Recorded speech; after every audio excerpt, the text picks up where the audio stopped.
Good morning. Good morning. Try to figure this. I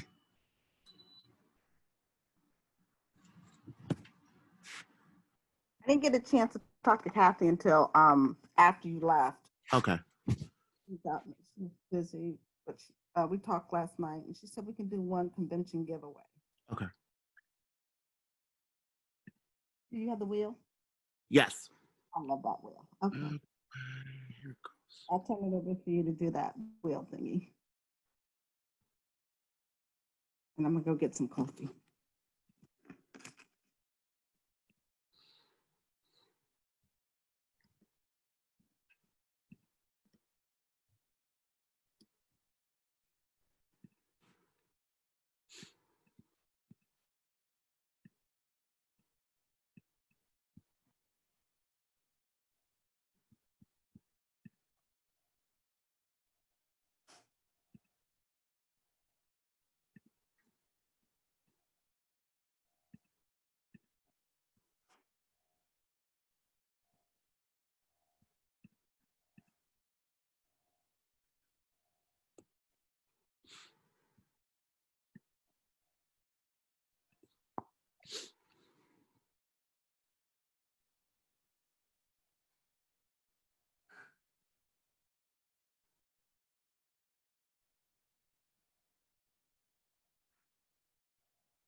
Good morning, everyone. We're going to go ahead and get started.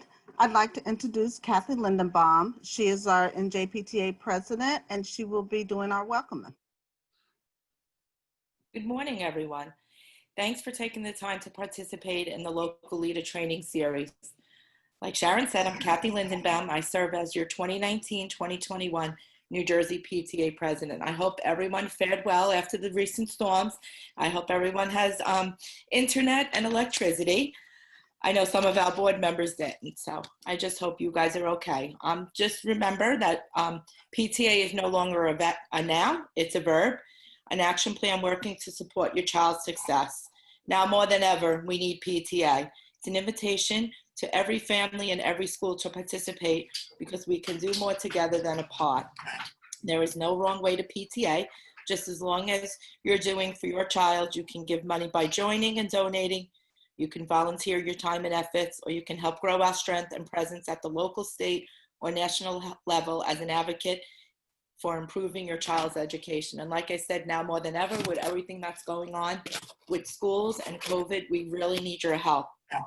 And as the leaders of our local PTAs in New Jersey, you are on the front lines of all of this. There are many other groups out there focused on raising money, but PTA is about more than dollars. PTA is committed to fostering family engagement and student success in every one of our communities. I encourage you to take full advantage of New Jersey PTA's new online resources hub. Reach out to us if you need more information. We are here to help you succeed. The Resources Hub can be found on our website at njpta.org. It includes templates, guidebooks, and so much more.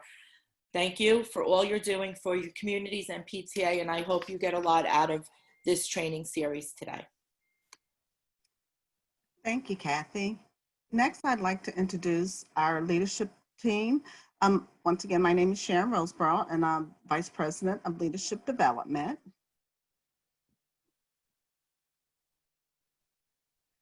Ginger Reinhold is the Secretary of New Jersey State PTA. Rosa Chera is actually our federal legislative chair. Our state legislative chair, Lynette Howard, could not be here today, so Rose is stepping in graciously in her place. And she's also our immediate past president. And we have Stephanie Boat. She is our bylaws chair, and she will also be filling in for our treasurer, Lori Palmer, who could not be here today. So she will be presenting the procedures and bylaws workshop as well as the treasurer's workshop. And then we have Robert Chera. He is our member and board services manager. If you ever call the office, that's who you're going to talk to, and he has a wealth of information. So if you need anything and you can't get your county president or your region director, then give Rob a call. Or if you need something right away, you know, we're all volunteers on the board.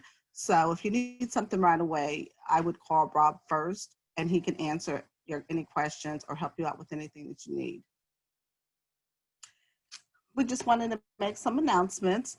Our New Jersey Leadership Chat is August 13th and the 27th. And this is just a 1-hour chat. It gives you an opportunity to come online and just ask us any questions that you may have. We also have our New Jersey Leadership Training coming up.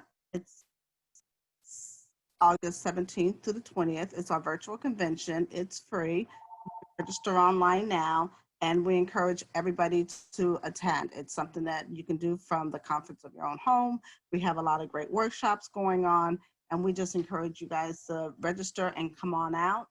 We have our next leadership training, September 15th and October 15th. That's a 2-hour training that you're attending today. So if you have any other officers who have not taken their training, September 15th will be the next training date.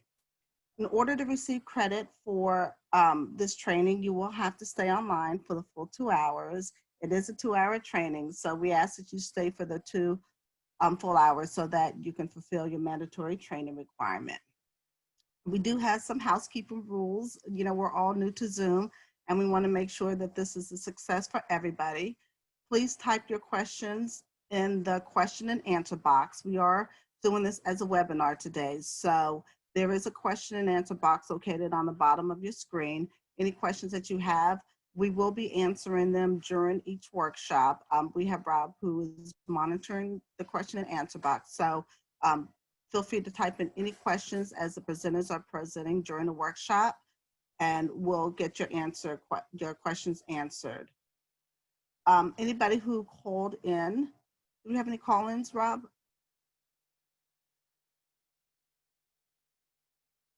Yes, we have one. 973-534-2755. Can you just let us know what your name is?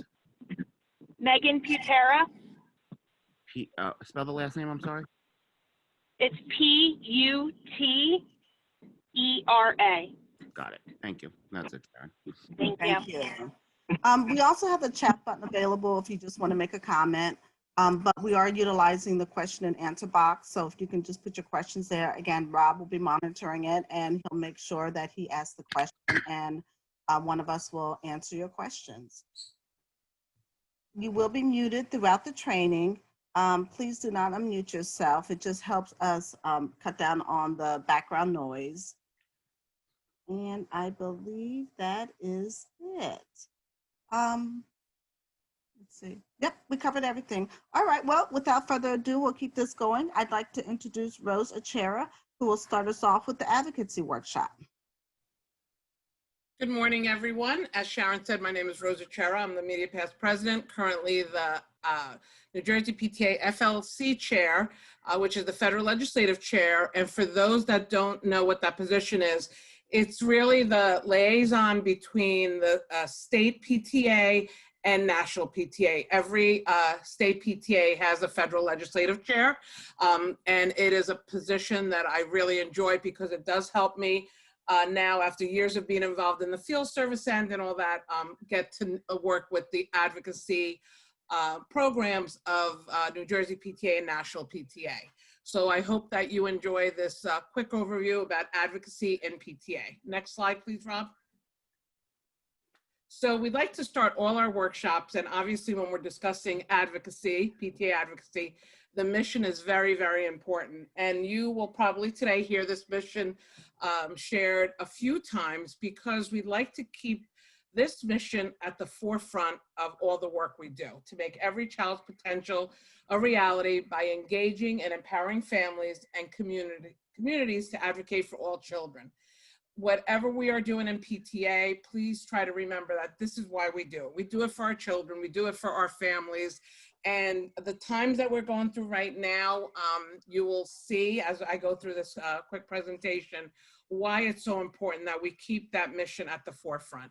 Next slide, please. So today I just want to talk to you why it's important to be an advocate for your community. Obviously, we get involved in the PTA because whether, in my case, is I wanted to be a class mom, and you know, and then it just became so much more. But it's not just about the fundraising part and doing things for the, you know, trying to raise funds for your child's school so that, you know, more can be given, but why it's important to also use your voice and be that voice for your community. And who better to begin that in your community but the PTA leaders like yourself. Next slide, Ron. So, you know, I talked about why PTA is more than just a fundraising association. You know, PTA has a partnership between parents and educators. And our goal is really to enhance the student learning and to help enrich their lives of those students. So again, we do that through fundraising, but hopefully today you'll pick up a little bit on why the advocacy part is so important, because as we know, it is advocacy that the PTA does that sets us apart from all the other parent organizations like PTOs and Homeschool Association. Next slide, Rob. So what is advocacy? You know, here's a few words that we use, and on the next slide, I could share some other words with you on what advocacy really is all about. Next slide, Rob. So here are some other words. So advocacy, I know for myself, when I was a brand new PTA leader, I really didn't know what advocacy was. You know, we hear that word out there, and some people either don't know what it really means or actually are afraid to use that word. But you're a supporter, you're a backer, you help promote things that are going on in your school. You're a proponent, campaigner. If there's something going on in your school, in your district, you will begin to campaign for something like that. you're a fighter, you're a crusader. But more than anything, when you advocate for your child's school, you are a champion, not just for your own child, but for all children in that school, in your school district, in your community. Next slide. So simply put, when you advocate, you're really sharing a story or an experience that your child, your school, your community is dealing with. So for example, I'm sure right now with everything that's going on, we have a lot of stories to share, a lot of experiences that we're going through as we try to figure out what is going to be the best option for our children, for your own child, for all children, as we try to figure out what is learning in September going to look like. So that's why it's so important as advocates, as PTA leaders, that we're turning these action items or these requests that we're getting into new policies, protocol. It's through this training today, again, empower yourself to learn to be an advocate. Because really when you get as an advocate, it's just getting all those collective voices who care and support our children to be able to, again, be a champion for our children. Next slide, Rob.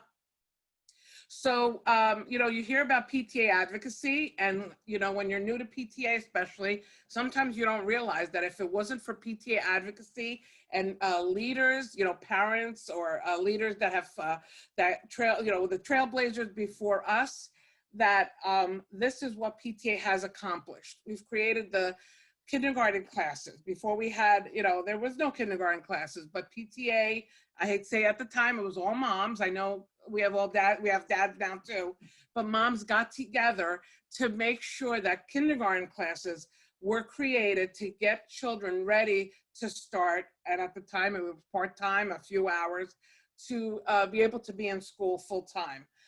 Child labor laws, public health services that were made available for our students, hot and healthy lunch programs. It was the PTA leaders that really pushed for healthy lunches in our schools and hot lunches, not just a sandwich put together. So again, you think about that.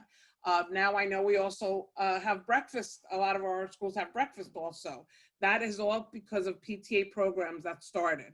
The juvenile justice system, the immunization, arts and education, which is very important. And this is something we are currently advocating for right now, New Jersey PTA. And I'll talk a little bit about that later on. And obviously school safety. Right now, we should all be advocating for school safety for our students, for our teachers, as we figure out, like I said before, what learning in September would look like. Next slide, please. So who are PTA advocates? PTA advocates speak up for every child to make sure that they have a high quality public education, no matter of their race, anything that, who they are, where they come from, where they were born, that goes hand in hand with our PTA mission. And that's why I like to share the PTA mission. Again, we all share in our programs or in our portion of the workshop, because it is that mission that makes sure that we're advocating for all children. PTA also advocates to engage the families, like I talked about before, partnering the parents and the educators. Now more than ever, it is so important that we keep that communication open, and that we're engaging that collaboration between our families in the school, the communities, our decision makers throughout government, because they're the ones that are setting the policy for our children. In a nutshell, when you talk about who is an advocate, you yourself are an advocate, a PTA advocate. And so imagine each of our individual voices and how strong of an advocacy association we become when we're all advocating for all children. Next slide, please. So grassroots advocacy, where it all began. And again, when you think about grassroots advocacy, you think about, where do I start?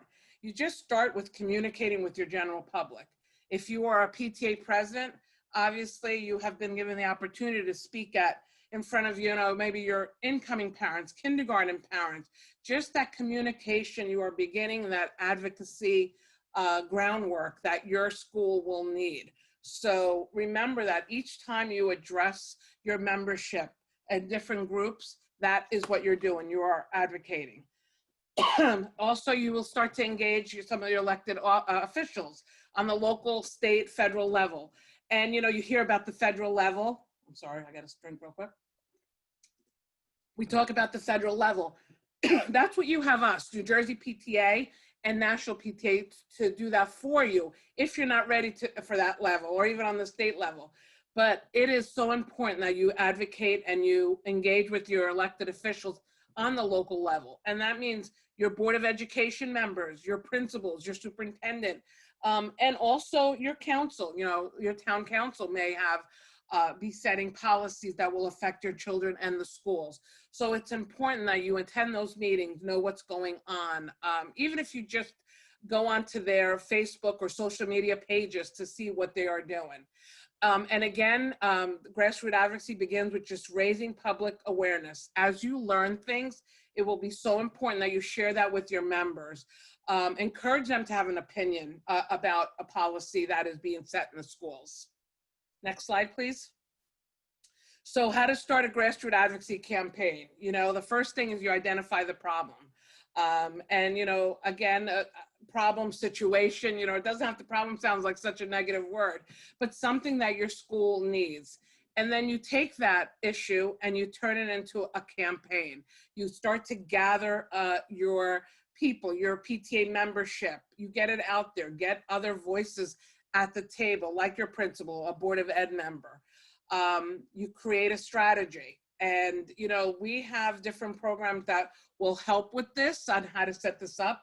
And then you are ready to advocate for the problem or issue at hand that you want to bring to the forefront that is affecting your school district, your community.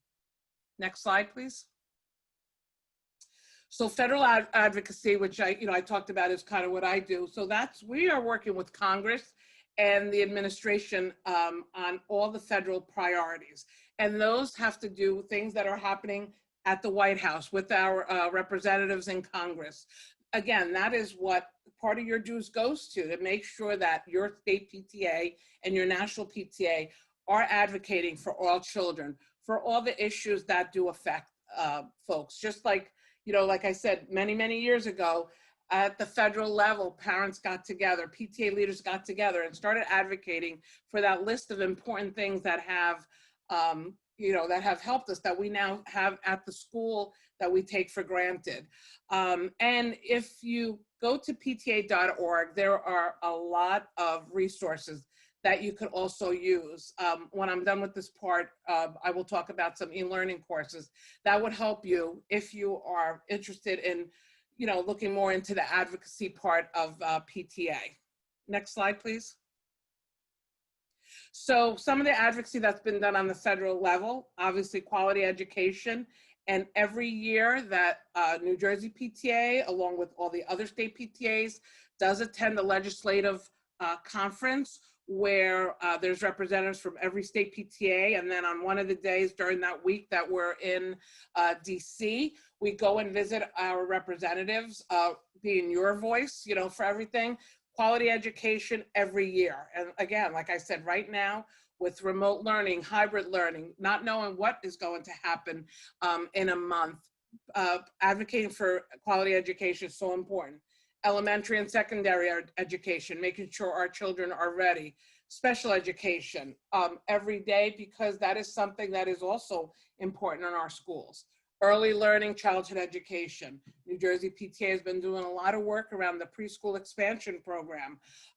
Again, because, you know, we used to always talk about kindergarten to 12th grade, but now we know that all our children do deserve an early or need an early learning childhood experience. Gun safety and violence prevention. I'm sure if you've gone on our social media, you've seen the advocacy work we've done with that. And again, juvenile justice, child health and safety, and always promoting for public dollars for public schools, that those dollars that the federal government does put out there for public schools are remaining in the public school. This is what we are advocating for at all times for you and for all our students and families. Next slide. So ways to become a better advocate. We will have a state event. I believe it's scheduled for early October. Please be on the lookout for that. We also have a program called Voter Voice. You, as a PTA leader, will be getting an email about that. If you are not already on our Voter Voice list, please, when you get that email, look at it, make sure that your information is correct on that, because as we advocate and as we share, our latest campaign that's going on, you will get an email as a PTA leader, and you can then share it with your membership. But if you are not getting this information, you won't be able to share it. And when you sign up for Voter Voice or are registered for Voter Voice, all you need to do is click a button, and depending with your address, that's why it's important that your home address is registered with Voter Voice.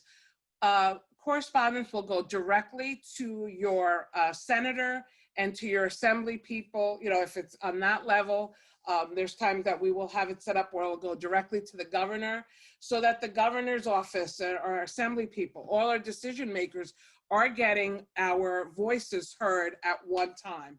Because we found that when a PTA is advocating for something and their offices start to get inundated, they listen. There's e-learning courses, and I just want to share real quick a list of e-learning courses that I have found for you that when you have a chance, if you go to pta.org, there is one on effective advocacy for your child. It is only 30 minutes. National PTA does a great job with these e-learning courses. And of course, there's many e-learning courses to help you, but today, for now, I'm just sharing with you the advocacy ones so that you can get more, you get better at understanding what advocacy talks about. There's an advocacy toolkit on there, and also there's one on writing and proposing PTA resolutions. Hopefully you'll be joining us at our virtual convention, which is next week or the week after that. And when we have that, we will have our VP of Advocacy from National PTA that will be helping us, talking what a position statement is and what a resolution is.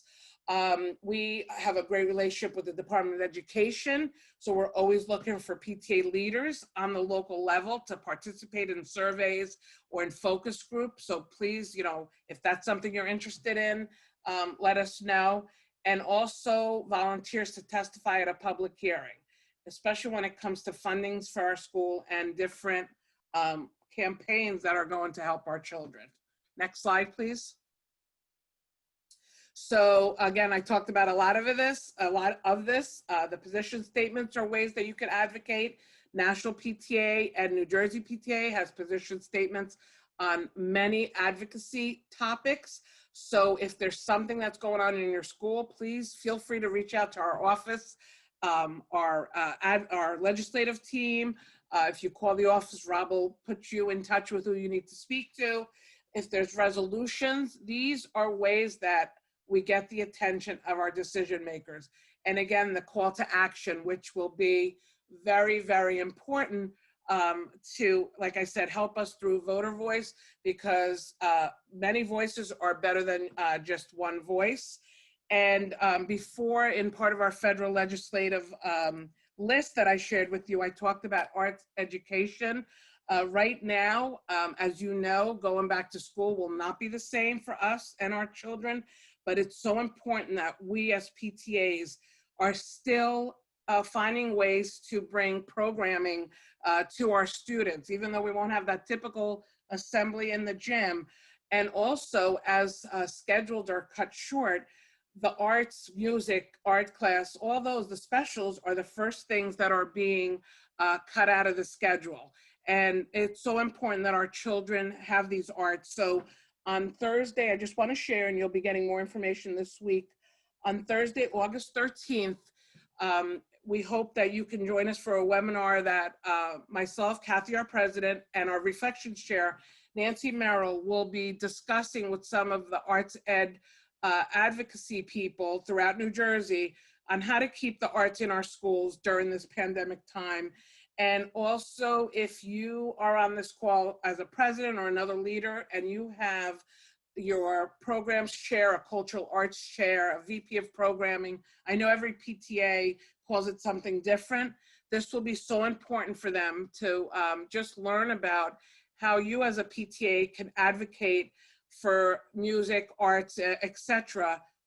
for our students, so that they are still getting those, learning about the arts, even though that maybe it's not going to be in a typical arts classroom, music classroom.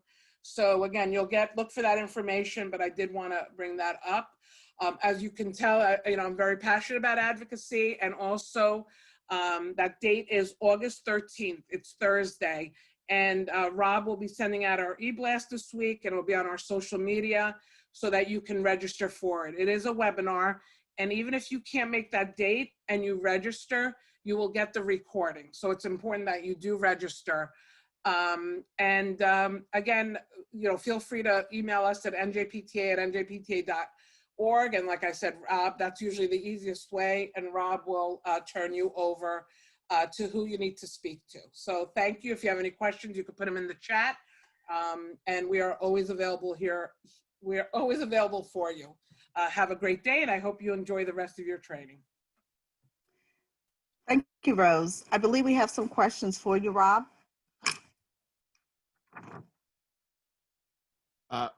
Is it possible to have advocacy chairman, someone that would perhaps survey members to find important issues and help educate members?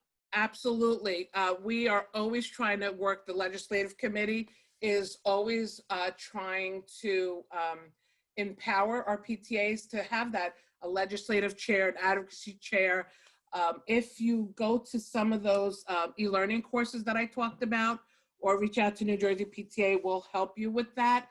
I think that's a great idea. And we could also help with providing what a local legislative chair job description looks like.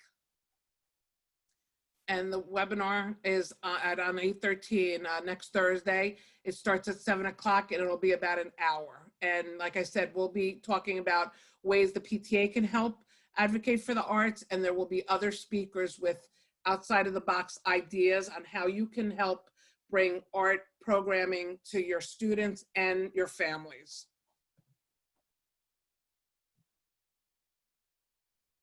Okay, I think that's me. This is the portion of the local PTA president and vice president training. The president serves as the providing officer of the local PTA and presides over the board of directors and general membership meetings. The president directs the affairs of the association in cooperation with other members of the board. Vice presidents serve as an aide to the president and have different roles as prescribed by your local PTA bylaws and standing rules. So vice presidents, listen closely to this, because you never know when the president's going to need you to step in. Next slide. Okay, what is nonprofit status? So let's start by diving into the business side of the PTA and how the mission relates to it. All local PTAs in the state of New Jersey, through your affiliation with New Jersey PTA, are a 501c3 organization under IRS codes. What does that really mean? Due to our mission, the IRS has granted PTAs to be tax exempt, not-for-profit company. This means that any items or services purchased, you do not have to pay sales tax. You don't have to pay income tax on donations either. Make sure that you follow the rules. Don't get overwhelmed. There's also help there for you. When you keep it, how do you keep your nonprofit status? Because you get your nonprofit status for free, there are certain rules the IRS requires of all PTAs. And it's New Jersey PTA's job to make sure that you stay within those rules. These are some of the rules for the IRS for 501(c)(3)s. You have to file an annual 990 or 990N, 990EZ forms. It's like your personal 1040, and just like your 1040, it is IRS law that you file it annually. And I know the treasurers will get a little bit more into that. No individual benefits from PTA funds. A PTA raises $10,000, and instead of spending it equally amongst all the grades in the school, whereby all the students would benefit, the PTA gives out one $10,000 scholarship to a student. 501(c)(3) organizations are not allowed to support or campaign for a candidate for public office, nor can they lobby. You get more information about this on pta.org. There's a whole section on that. Remember, that includes posting on social media, making it sound like you are endorsing a candidate or political candidate, even a school board candidate. You're not allowed to do that. Upon a PTA's disaffiliation, its remaining assets must be distributed to another 501(c) organization. A PTA should never allow another organization or group to use their 501(c)(3) status. At the local level, that would mean you should never loan or rent your gaming license to another organization. This can cost your PTA charter. I know some say you call up the gaming license and they say it's allowed under certain circumstances. PTA does not allow that. Finally, and the most important rule, the PTA must adhere to the mission statement throughout all of its work. And Rose went through that in her presentation, the PTA mission. And, as a president, when you're starting a meeting, it's always nice to read your PTA mission so that everyone knows what the mission is, and you could remember what it is as you're doing your work. Because if you stick to the mission as you're doing your work, you should not have no problems. What is your role as a PTA president? Okay, so this slide highlights some of the keywords that are important to any president. You want to make sure that you lead the PTA. Know your standing rules, know your bylaws. If you don't have standing rules, now would be a good time to make standing rules. And again, the bylaws presentation will go over that a little more in detail. Oversee the financial and legal obligations, because the buck stops with the president. You need to know yes, you're not the treasurer, but you should be looking at your bank statements, making sure that there's a non-signer person looking at your bank statements. We used to say, have them ready at a meeting and let someone go over them at a meeting, but now we're not in-person meetings, so can always scan your statement and send it to the treasurer sends it to the president so you could look it over, or get a sign in to the bank account. But you should, as president, be looking over that. You preside over all the meetings. That's your job, to have an agenda and all your materials ready. You represent the PTA. The president should be the one that speaks for your PTA, unless you, as the president, give someone else the permission to do that. But your board of directors should always know what you're going to be talking about, and make sure that you're sticking to the mission when you do that. Foster partnerships and relationships. So that would be with your administrators, in your community, different businesses, maybe different parents who own a business or know someone who owns a business. Get those relationships going, because especially now, it's important that you have those. And definitely communication. That's like the biggest thing. Communicate with your members, however you communicate with them, whether it's email, texting services, through your website. It's important to have that line of communications open. Next slide, please. Things no one told you. Okay, so you may not engage in business that is unrelated to the purposes of PTA. You can't endorse products, companies, or foundations. So we talked about fostering community relationships. Well, if Joe's Pizza gives you 10 pizzas for, a particular meeting or something, you can't say, everyone go out and buy Joe's Pizza on a Friday. You can say, if you're in Joe's Pizza, Rhea, please thank him for supporting PTA. You can accept donations from businesses or individuals. Ensure you have diversity on your PTA. This includes your membership and leadership. I always say your board of directors should look like your community. Parents want to help, but they like to be asked. Some people are shy and will never offer their expertise until they are asked.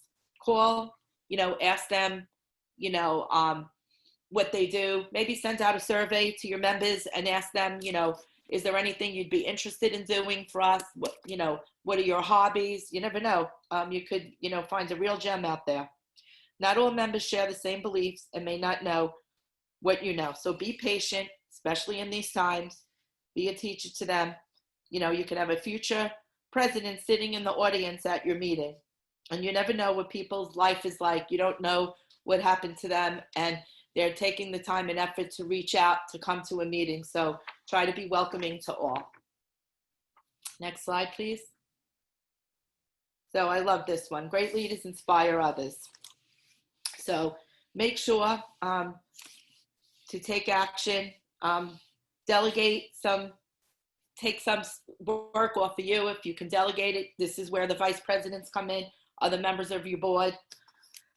Look at what people do. Again, maybe survey your members, at a meeting, maybe have, someone go around, also, maybe talk to your administrator. Maybe he knows some parents who, just can't get out and come to the meeting, but would know that they would like to be involved, and maybe, he can get you in touch,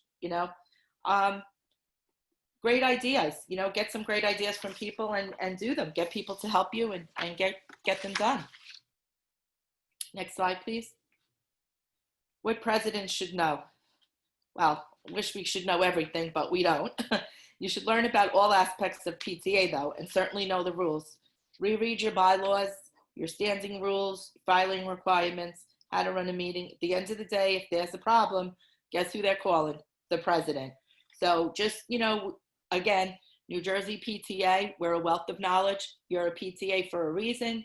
You pay dues for a reason. Call the office, go on our websites, email us. We're there to help you. PTA is the oldest and largest advocacy association in the world. As Rose talked about, we were founded in 1897. That's a long time ago, by Alice McLennan Burney and Phoebe Abiston Hearst. I like to mention that because, knowing the history is really, it's such rich history. And when people hear about that and they're like in awe of it, the president should be looking for their replacement from day one on the job. Look for the capable person sitting in your meetings. Look for the responsible person in your PTA that, maybe could take over when you're done.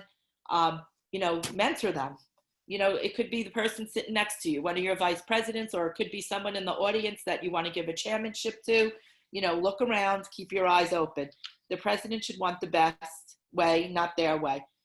PTA is a democracy, not a dictatorship. You have to be transparent. Sometimes you do have to make those tough decisions and be the one to say, this is the way we're going to do it. But don't do that without input from everyone.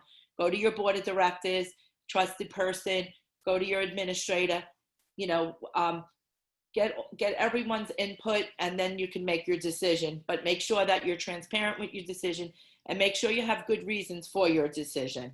It's just not because I'm the president and I said so. I know that sometimes we want that, but we can't do that. A good president knows that doing it all his or her way trains no one and involves no one. And then, people are going to lose interest, and then you'll have a lot of work to do because no one will be helping you. Next slide, please. Here are some more tips. A good president encourages participation, involving as many people. Don't assume your members or even your board members know what they're doing. Communicate and explain. Give a mentor. If you think someone's a little lost, give them a mentor. You might not have the time to mentor everyone, but there's definitely someone out there that can help and can help mentor. Read all the information sent out by New Jersey PTA and National PTA and pass along to your board and general membership. There's a lot of times that, members will call up and they'll ask information, which is fine. We're always willing to answer. But, it was sent out in an email and they missed something. They missed like a good webinar or some good information. So yes, you can always call. We'll never, say, don't call, but, definitely read those emails. Sometimes they go in your spam. Type in your search, NJPTA, because then, sometimes those e-blasts will come up, and, Rob does an awesome job sending out all that information. So if you read the information, there's all, links to different webinars, to our chats. So please, definitely do that. Delegate your jobs, let other people help you. And sometimes that's the toughest thing, because sometimes it really is just easier, like, to do it yourself, because, it'll take you like a half an hour, and it'll be to do it yourself. And it might be, longer to email that person, get them to respond, tell them what to do. But that's how you're going to get other leaders, and that's how you're going to, let people know that you're transparent. Always be positive and enthusiastic, and hopefully you can keep a sense of humor. Next slide, please. Oh, it's already there. So what are the president's duties? Again, we'll do an overview of the office's duties. Some aren't all president's duties, but the president has to make sure it's all done. So you have to set the calendar for your meetings. Involve your offices, because you want especially your secretary, your treasurer, you need everyone at the meeting. And if you set the calendar for the year, then you can go to your administrator, get, if we're going to be in person, get your meeting dates approved, however that you do that in your school, or set up your Zoom links, send it out for registration for now. The president presides over all board of director and general membership meetings. If the president can't preside, then your vice president will preside. And if you have more than one vice president, a good idea in your standing rules maybe is to put, a number, like who would preside in the order. If the president isn't there, then the vice president number 1 or whatever, who will preside. And remember, your standing rules can change. That's just your board of directors that votes on those. So that can always change if you needed that to change. You run an orderly, time-efficient meeting and definitely writes and uses an agenda. That's very important, and stick to your agenda. You can always put at the bottom of your agenda, and we have some sample agendas somewhere in this presentation, you can always put other business or other information, or at the end, just, have questions and answers. But it's much easier for a president if you can go to your paper and look and see what's next. Ensure the goals of your PTA are being carried out and your budget is being followed. Ask for an update on the budget before the meeting. A couple days before, read it over. Your chairman should be, told also that they should be looking and making sure they're staying within budget. But, as president, you should know that too. Know what happens with your money all the time, like I said in the beginning. The president signs all contracts and legal documents. This seems to be sometimes a confusion. A committee chairman cannot do this. Even if it's another officer, like a vice president, let's say, in charge of fundraising, they can't sign the contract either. It has to be the president. As president, you sit as ex officio on every committee except the nominating committee, financial review committee, which formerly we called the audit committee. You ensure everyone is doing their job. Try not to micromanage. Make sure the treasurer is doing all the important filings. Okay, next slide, please. Okay, these are some of the items you should accomplish before any general membership or board of directors meetings. Again, the agenda, prepare it, talk with your principal, maybe like a week before, find out, here's some of the items I'm putting on the agenda. Is there something, you would like me to add to the agenda? You can work on it, with your board members also, especially your secretary. Go over the minutes from the last meeting, incorporate those items that you needed to say that you were following up on the last meeting. Try to get those minutes as soon as possible after your, general membership meeting. This way, if there's something that's going to take a while to follow up on, you definitely, have time to follow up on it. But remember, this question comes up, and I'm sure Ginger will get more into this. The minutes are written down. It's what happened at the meeting. If there was a mistake at the meeting or something, Ginger will tell you how to correct that. That would be done at the next meeting, but that's a question that I get quite often. Reminds everyone who will be reporting at the meeting that they should be prepared. The worst way to embarrass someone is to have no idea they were reporting something. Even if you have it on your agenda and you send out the agenda, a good idea would be, just to give them a call, a text, however you communicate, and say, hey, remember, you're going to be reporting at the meeting about what's going on with your committee. And you should as president, keep in touch with your committee chairs anyway, by phone, email, just to find out what's going on and what's going on with their meetings. And you should be invited to their committee meetings. Doesn't mean you have to go to every committee meeting, especially if you're a large PTA and there's a lot of meetings going on, but you should be invited to the meeting, and then, follow up or with that committee chairman if you're not at the meeting. But try to send one of your VPs. This is where the VPs could play a big role. They could go to those committee meetings for you that you cannot be at. Remind the secretary to have the minutes from the previous meeting ready. You can send them out ahead of time just to your members. We have Member Hub now. You could do it through there. Just put like a big draft over it, or you could just read it at the meeting, or, you know, have some, if it's an in-person meeting, you know, have some copies for people to read. Remind the treasurer to have the treasurer's report prepared. The members definitely want to know where your money's going. And again, you should know where your money is going. And again, you know, have everything with you and be prepared. That's the most important thing. Okay, during the meeting, okay, start on time. That's very important. You say you're going to start at 6 o'clock and people are there by 6 o'clock. You know, even if you know other people come and start on time, you could always, you know, they could read minutes later on, or you could catch them up or have someone catch them up at the end of the meeting, but you should start on time. Again, follow your agenda. Try to take notes yourself on your agenda. Encourage people to participate. Make sure everyone's input is heard, not just a certain few. You know, sometimes we get into that we're trying to, you know, please people. So, you know, people, you know, it's the same people that are talking all the time, or sometimes people are just, you know, more boisterous than others.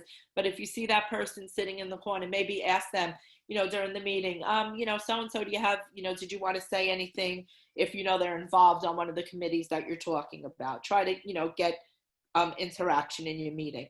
Seek input, send out the agenda ahead of the meeting, like I said.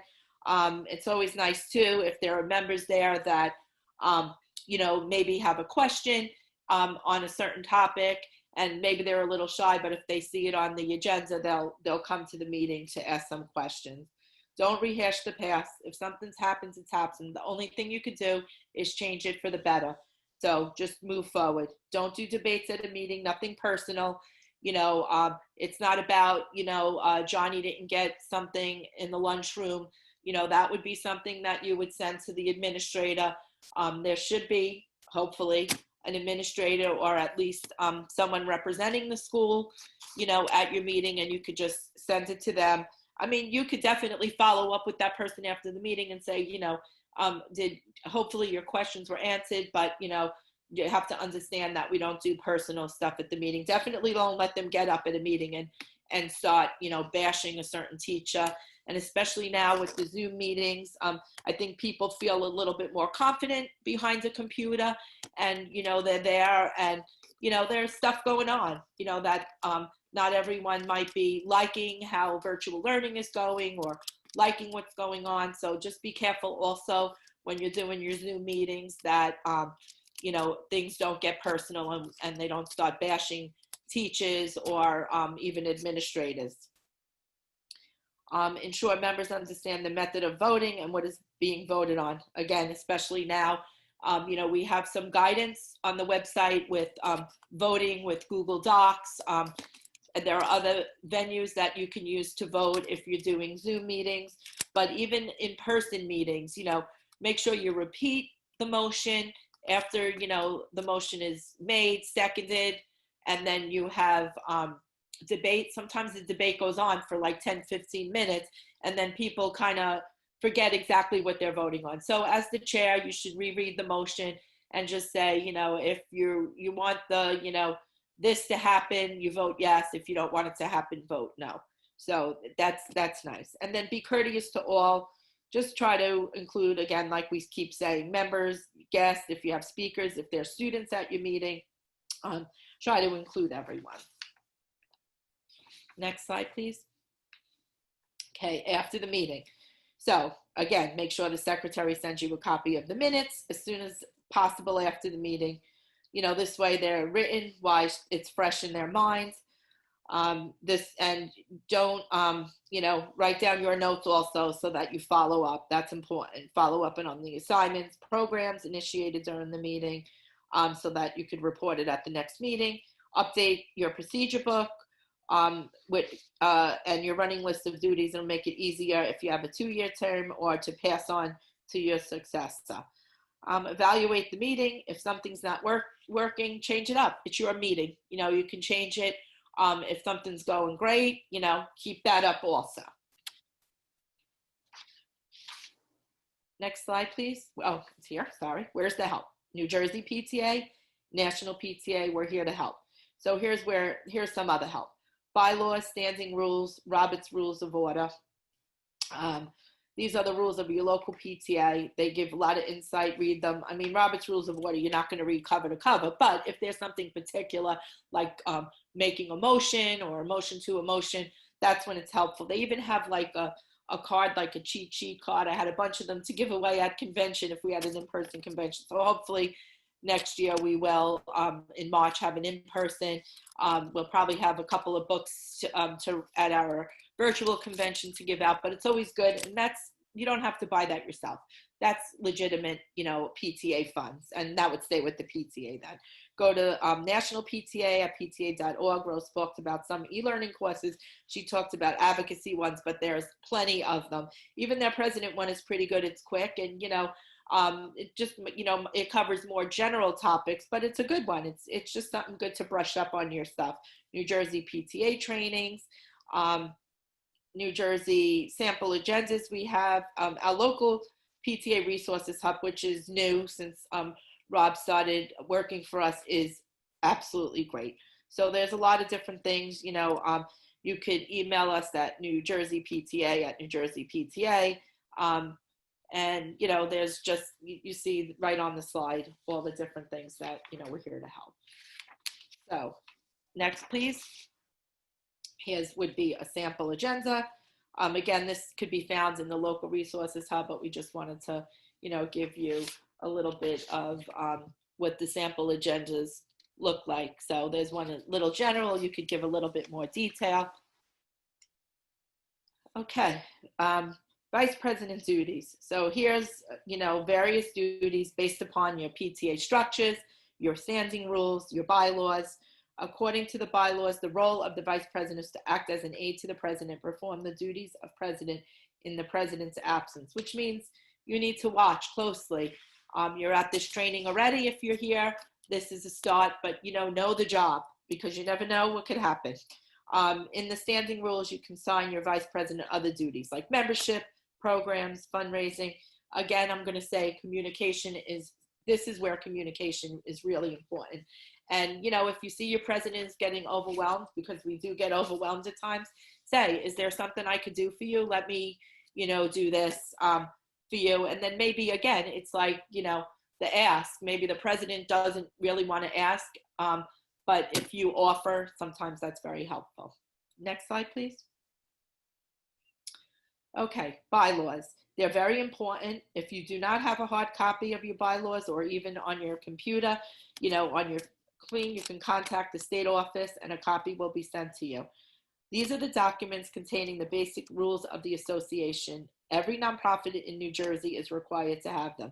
You need to know them and you need to follow them. New Jersey PTA presently requires that you review and renew your bylaws every 3 years. The resources to complete your bylaws renewal can be found on the local PTA Resources Hub. Next, please.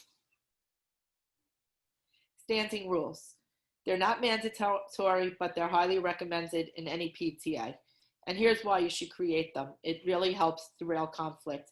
If you guys all sit down, they're adopted by the board of directors. So when you're sitting down and you're making these standing rules, that's saying how you as a board of director want your PTAs to run. Okay, so as a president, if you're there and everyone is voting on it, even if majority rules, even if you didn't vote for something in those standing rules, remember, once you all vote for them, that's what you're doing. Then you can always go back as the president and say, listen, we voted on these. This is what we decided. This is how we have to do it. Again, if it needs to be changed, you could look at it and change it. But for then, you have to follow those standing rules, and everyone has, agreed to them, or the majority has agreed to them. It improves efficiency because, if you're thinking about, okay, how are we supposed to do this? How are we supposed to do that? If it's written down, you go back to that, and that's how you do it. It helps everyone work together. And again, transparency always helps. Next, please. So the big thing, the relationship with the principal or your building administrator, this can make or break your PTA. Believe me, the PTA, the principal is the one who runs the school. They're the CEO of the school. You're the CEO of the PTA. So, some tips to make the working relationship a great one: meet early and often. I always say, try to meet maybe a week before your meeting, or, try to have that, monthly meeting set up already. Of course you can always change the dates, but it's always good that you have it on the calendar. You meet, even if it's just, to discuss some things that are going on in the school community. Make sure that whatever the principal tells you, they don't want it shared with others. Make sure it's confidential. You have to respect that. Don't even tell one person, because one person tells one person tells one person, and then that information gets to the wrong person, and then your relationship with your principal is ruined.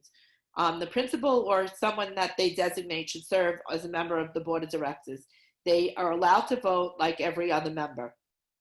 Figure out, and these would go in your meetings with your principal, figure out what you need approval for, what you don't need approval for. Can you be a member? Can you have something on their website? Are they going to give you a portion of their website to you? So all these things that, if you meet early with them before the school year starts, you could figure this all out. Set an example for all the volunteers, on the relationship that they should have with the principal too. But you're the one who should meet with the principal and, set the tone. Next slide, please. Financial controls. Okay. So the treasurer will go over a lot of this with you. But, there are certain steps you should take to make sure your PTA has financial controls in place. Do not trust anyone. Have a checks and balances in place. Like, have someone that's not on the account look at it. You as president, again, should be looking at that bank statement. Never sign a blank check. You should be using a bill or a voucher attached, and you should review it before signing the check. I know some PTAs don't get that involved, but just think about if you take that extra step now, it might be helpful later on. You're not an ATM to the school. Just because the teacher wants you to do something doesn't mean you have to buy it. Remember, if it's not in your budget, you have to go back to your general members to vote on it. So you're not even in control, basically. You are in control, your board of directors, of the money if it's budgeted. But if they're asking you to buy something that's not in your budget, your general members need to vote on that. You have to support the mission with fundraising. You have to ensure that you are not just fundraising to fundraise. You have to fundraise for a reason, whether it just be for your budget or whether you come up with something new that you need. That's what you're fundraising for. There has to be a reason behind it. Ensure that proper controls are being followed, including reconciliation of your bank statements each month. I know I keep saying this, but you'd be surprised how many people don't reconcile their bank statements, and they're just going from month to month. And then in the end, when it's time to do the financial review, either they're having a difficult time doing it, and it could just be sloppy bookkeeping. But, people look at it and they say, is it really just sloppy bookkeeping? So if your bookkeeping is good and you do everything you're supposed to do, then you won't have any issues. And again, more information can be found on the treasurer's page of the Local Resources Hub, and you're going to have a great treasurer training today. So you'll get a lot more information with that. Next slide, please. Use of your PTA funds. Here are some good uses of PTA funds. I'm sure we all know the bad uses, so we'll just go over the good uses. Again, there's stuff on the PTA Resources Hub, but leadership development and training for your members, cultural arts programs and assemblies, leadership convention in the spring. That will be this March. Our virtual convention is free. We did get some sponsors to cover the extra costs of some of the stuff, since there wasn't a large cost this year, but we will be having hopefully in person in the spring. And I'm looking so forward to just getting out. Recognition awards for student achievements, also awards for local leaders, local PTAs, curriculum enhancement, equipment, just remember within reason. We used to say no equipment at all, but we understand with the way finances are in school districts that we had to lighten up a little bit on that. But remember, whatever you buy for the school as equipment, you have to donate back to the school district. And that's for, your protection, insurance protection, to make sure that no one could come back to the PTA. But by doing that, to protect you, it's also, they could take and use whatever you buy for the school and send it somewhere else. Just a quick little personal story. I used to think that that was, oh, okay, when I was a local leader. And then I went to one of my state trainings, and one of the past presidents told a story that, you know, in her school, they were very into the arts, and they felt it was an elementary school. They fundraised for 3 years to get a baby grand piano. They got this piano. They were so happy. It got delivered. A month after it got delivered, they decided that an elementary school didn't need a baby grand piano. So they took this piano and brought it to the high school. So, and the Board of Education was well within their rights to do that. So I always remember that. And I think, and you know, you should think about that when you are buying stuff that, you know, that they're telling you is good for your school. And then, you know, if things change, it could be moved. So just remember that. Next slide, please. So this is some of the standards of affiliations agreement to provide support and guidance to all our local PTAs and councils. New Jersey PTA provides a standard of affiliation, which is SOA agreement checklist to help navigate legal requirements. Our Resources Hub has a full training video and best practices tip sheet for the standards of affiliation checklist. Okay, and each of these items are covered in the treasurer's presentation. Ensure they are completed. Form 990, charities registration renewal, and State of New Jersey annual report. Remember, it's your job as president and board member to make sure that this gets completed. Okay, other items include election of offices and submitting offices into Member Hub. If we don't know who your offices are, there's no way we could get in contact with you and you can get those great resources we have. Mandatory annual PTA training, which you're doing now, approval of your PTA budget, payment of membership dues, annual financial review, bylaws renewal. Get a blank standards of affiliation checklist on the PTA Resources Hub. Next, please. So, passing the baton. Transitions are important. Whether you have a 1-year term or a 2-year term, always think about transitions. This is where a procedure book comes in handy. And let me tell you, I used to think, okay, you know, I had a laptop. Just recently, this happened to me. I put everything, you know, in little folders. I was starting to get ready for the transition, and guess what? I didn't back it up. So now I have to start all over. So if you're going to do that, that's fine. But, you know, make sure you back up all your stuff. Because the transition of the PTA leadership is important to the future of your PTA in your schools, just for the children, you know, coming up. Because that's why we do PTA, right? For children. Get people interested, be friendly, be all inclusive, try to make it fun, try to have a good time. I know some of this stuff is boring, right? But, you know, when you get to doing your 990, all those financial things, although you might find someone who enjoys it, but try to make it fun. Follow proper nominating and election procedures. The resource guide, again, on the Resources Hub is there. Try not to recycle your offices. It makes it seem like you do not need new people. People could become complacent, seeing the same faces in leadership positions. Their thoughts are making it happen.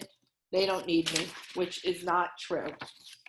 Before I end, I just want to do a little note about social media. With everyone, you know, with things that are going on now, there's been a lot of stuff going on social media.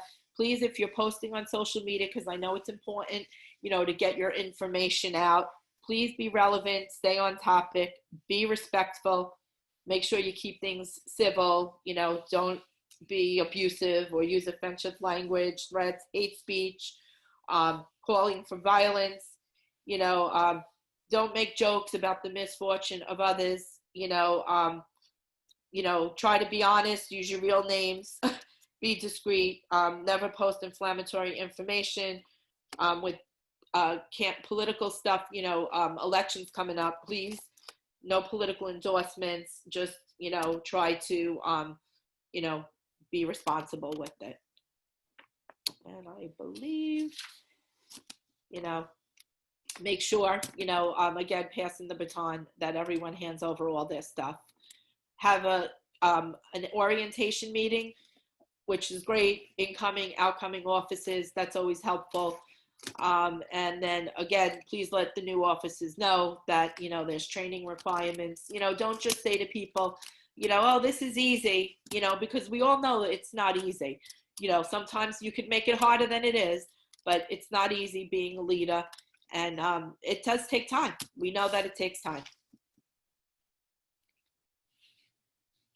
And remember that there are a lot of grants out there, especially now. Go on the PTA website, pta.org, look about the grants. New Jersey PTA has local recognition awards. The Reflections program is going to be key. Again, August 13th, you know, we have that arts webinar. That's going to be great. And by the way, if you have any questions or whatever, you know, there'll be a few of the offices that'll stay on after that presentation to do a Q&A like we've been doing.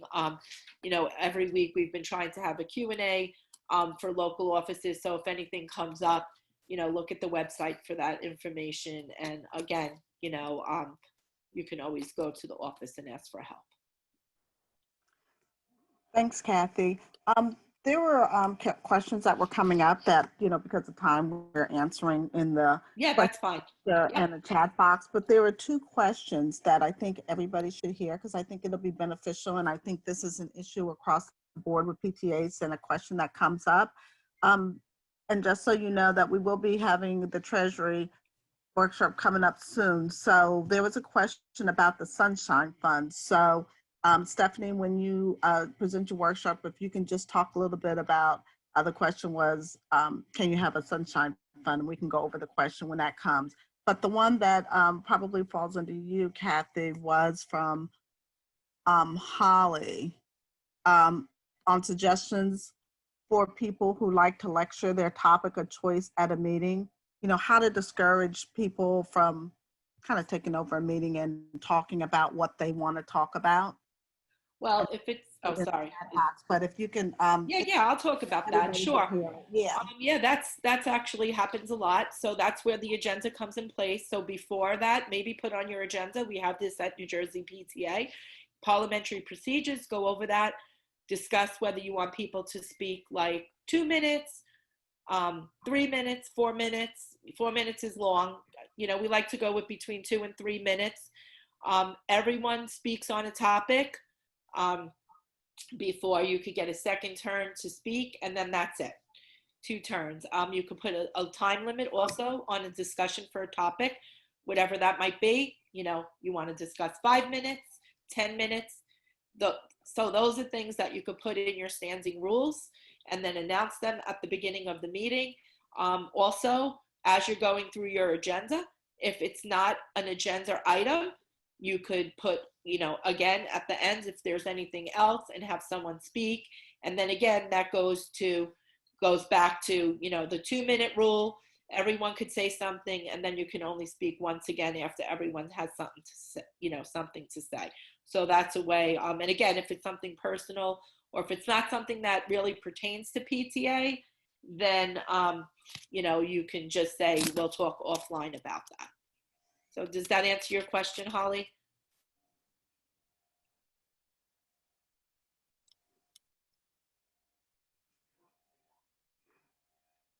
Good. Okay. Thank Okay. You're welcome. All right, if there aren't any questions, that's a good segue into our treasurer's workshop. Stephanie? Hi, my name is Stephanie Bowe, and I am the 2019-2021 Bylaws and Standing Rules Chairperson. I am filling in today for Lori Palmer, who is our actual New Jersey PTA treasurer. She could not be with us today. Let's start by just defining what the treasurer is. The treasurer is the authorized custodian of the funds of the association and receives and disperses all monies in accordance with the budget as approved by your general membership. Okay, why am I on the next slide already? We skipped over. Okay, here we go. So let's start by diving into the business side of your PTA and how our mission relates. You've all heard the mission multiple times so far on this presentation this morning, so I will not say it again here.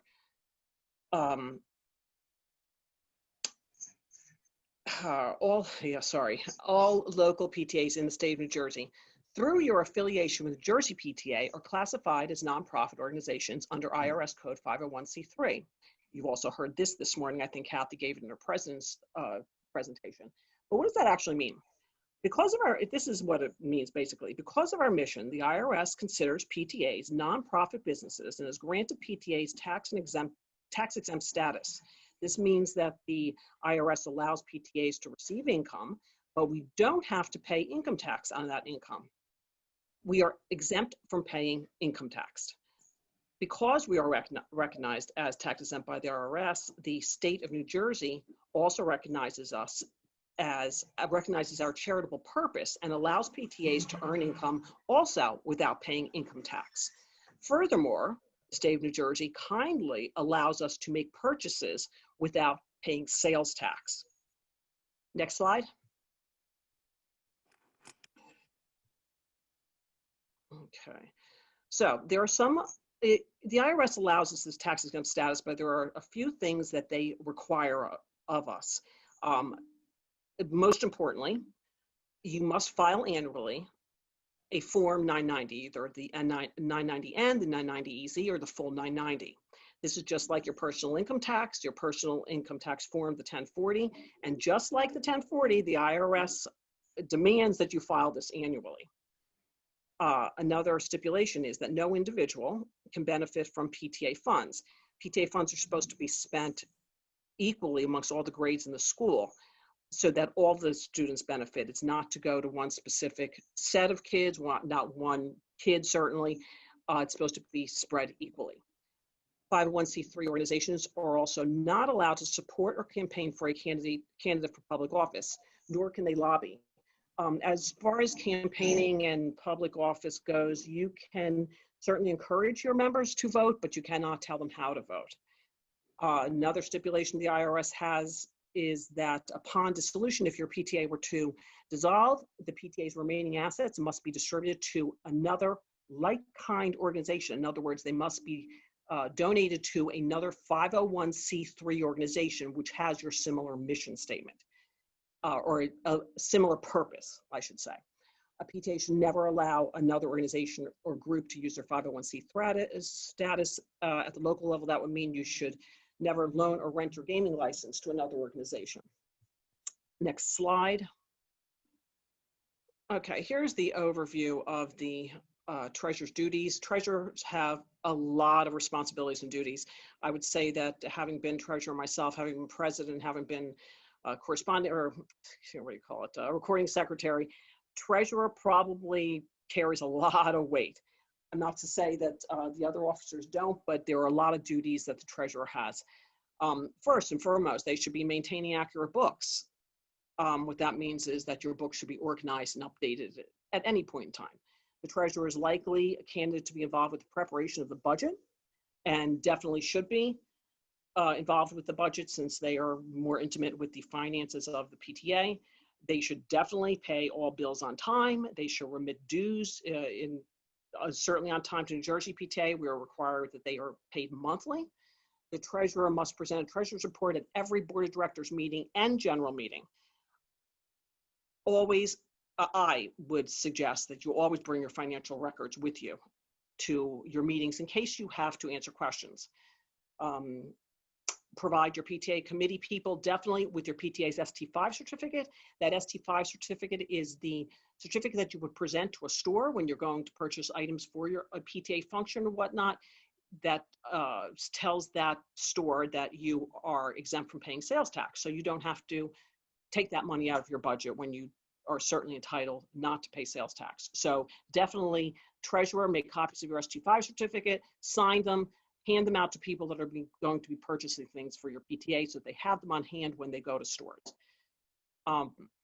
Your IRS 990 is, I just said before, you must file that annually along with your New Jersey Charities Registration form. And if you're incorporated, which most PTAs in New Jersey are, you would file your New Jersey annual report. These will be discussed on the next slide. Also, at the end of the year, you're going to prepare your financial records for the financial review. Next slide.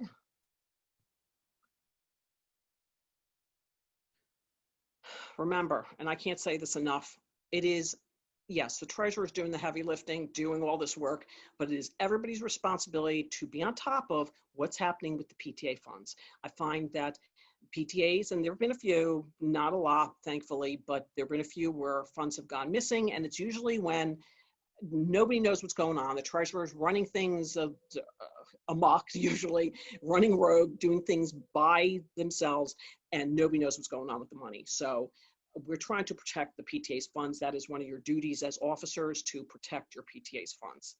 Next slide. This is a sample of the ST5 form I was talking about, to be used whenever you're purchasing something that's taxable, sales taxable in New Jersey. Next slide.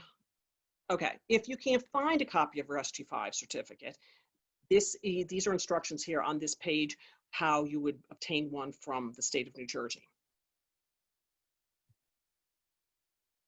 These are the New Jersey Standards of Affiliation.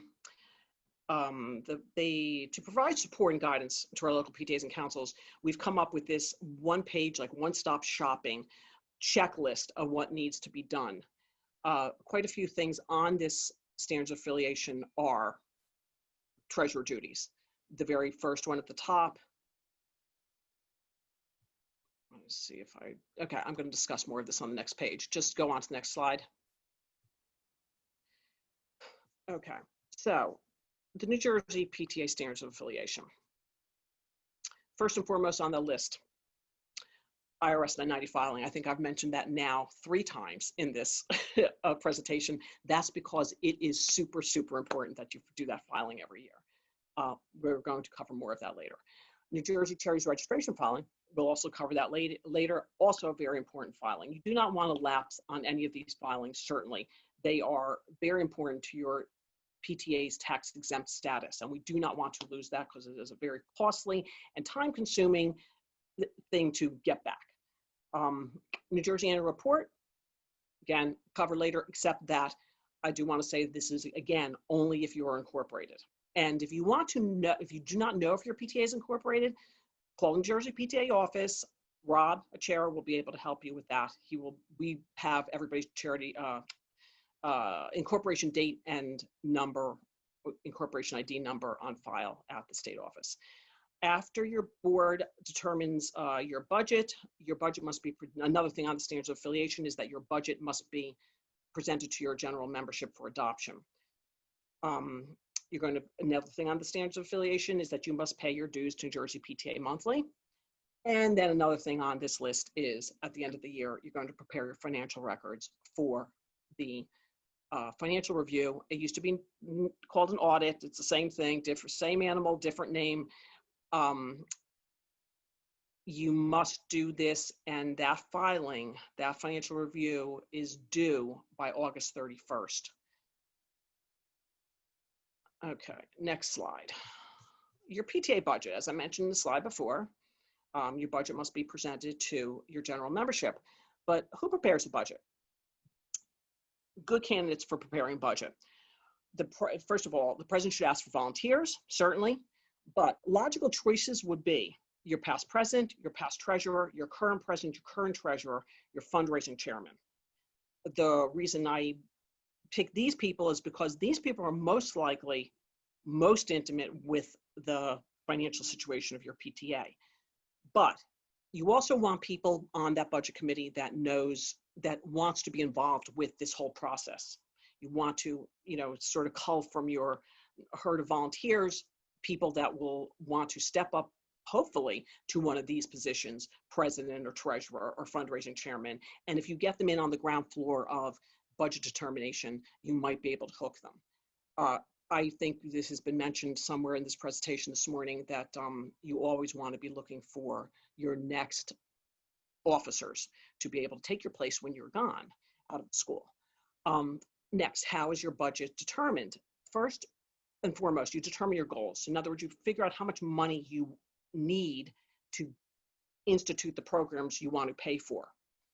Then you determine which fundraisers are going, and you guess at how much they're going to make to achieve those goals. You don't just fundraise money to just get a collection of it, and then you're sitting with all this money and trying to figure out what to do with it. You determine what you want to do, determine how much money you need, and raise towards that goal. You really do not want to be bringing in a whole lot more than the amount that you intend to spend. The budget, remember, is a projection of income and expenses. In other words, it's an educated guess on how much money you need for your program, how much money you need to raise, how much money you think you're going to raise. I always, when I make up a budget, I like to lowball your income. In other words, guess, say you think you're going to bring in $15,000 for your fall fundraiser, but you want to lowball that because you never want to fall short. So maybe call that 12. You think your program's going to cost $2,000, highball that, make that $3,000 or $2,500. So you always have that extra cushion. Also, your budget is based on, your projections are based on what you did the prior year. Your fall fundraiser last year, you thought it was going to bring in $15,000, but it only brought in 11. So this year, you're certainly not going to put $15,000 in. You're going to put in maybe 10 this year because you don't want to be caught short. I also definitely advise to treasurers halfway through a year, you assess what you have going on. You assess what your income has been so far, what your expenses are upcoming are going to be, and where you stand with that. If your income has exceeded what you thought you were going to bring in, maybe you can add in another program or another fun day, some kind of event, or you can do it the other way. It's exceeded what you have more income than you thought you were going to have at this point in the year, so you can add another. So assess what you have. You don't want to come to the end of the year and have outstanding bills, certainly. So you always want to make sure that you have more than enough income to pay what you're intending to do. And of course, after you've determined this budget, which is going to be at one point during the summer, you're going to get together with your chosen budget committee and determine your budget so that you have it prepared and ready to go at your first general membership meeting of the year, which is usually back to school night, where you're going to present it to your general membership and you're going to have them vote to adopt it. Next slide. Okay, here is in Micro Mini a sample budget, but there are going to be, you can find many sample budgets online, but you always want to balance your budget. If you look closely at this slide, you'll see highlighted in yellow the total revenue amount. It matches your total expense amount at the bottom. And the way you make that match is that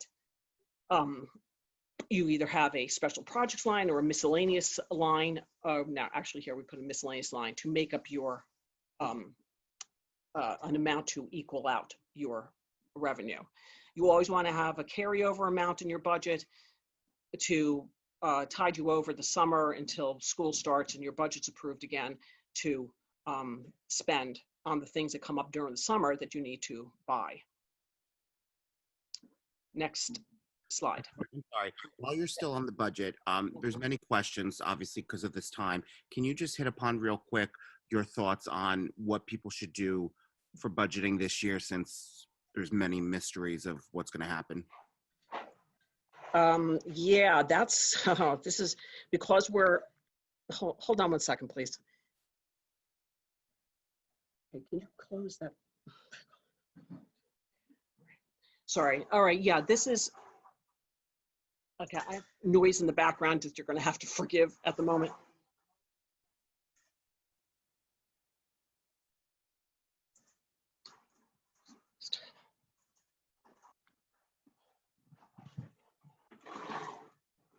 Okay, so yeah, we're in times that nobody could have really even know how to make up a budget for a year where you have no idea what kind of fundraising you're going to do.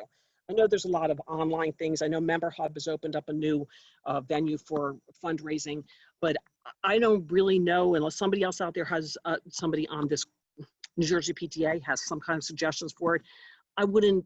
Can't even tell you how to fundraise in these times. But the upside of that is that you don't really need to raise money if you can't get into your schools to do anything. So I'm going to say across the board, it's going to be a low fundraising year because it's going to be a low doing things year. Does this make sense? I mean, anybody on New Jersey PTA can chime into this, but what are your thoughts on it? This is Kathy. Yes.